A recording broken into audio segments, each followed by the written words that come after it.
Domestic violence tears you down from the inside out sometimes and then the outside in.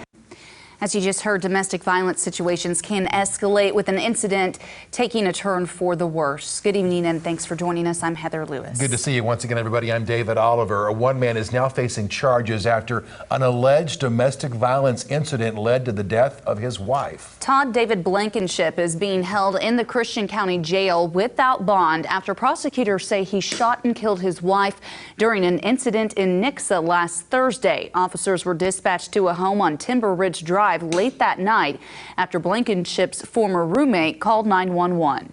In a probable cause statement, it was discovered that Blankenship had driven to his old roommate's and asked him for some help after he allegedly shot his wife.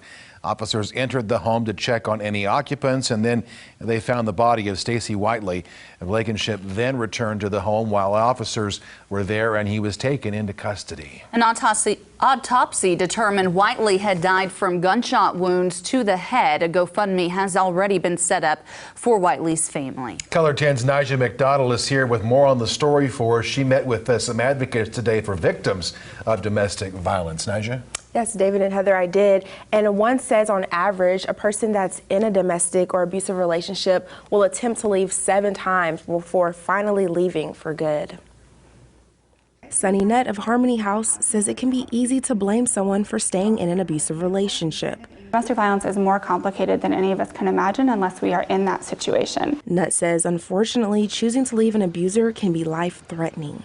Leaving an abusive relationship can actually be one of the most dangerous times. That usually means that the abuser has lost control or is losing control. NUTT says it is critical to have a safety plan. This includes practical ways to remain safe while in a relationship, planning to leave, or after you leave. Whether that is I went to a neighbor's house and called for my neighbor's house and he or she doesn't, the abuser doesn't know where I'm at. I'm calling because I know they're at work. That way the person has like a safety net. If they can't get into shelter, they've got time to call somewhere else. Or if they do get into shelter, they have time to leave. NUTT says Harmony House partners with other centers to make it easier and more convenient for survivors. Whether we're full or maybe they live in Ozark, aren't able to get to Springfield, we will refer directly to Ozark or Bolivar usually. This includes Freedom's Rest in Christian County, which offers emergency housing and other support for domestic abuse victims and their children. I think it's really important to remember that it's never the victim's fault and that there's always a clear, good reason for that victim to stay exactly where they are. Now, if you're interested in getting more information on Freedom's Rest, you can call them. The number is listed on our website. And if you live in Christian County and you're in a crisis situation, you can always call the hotline number that's on your screen. Good information.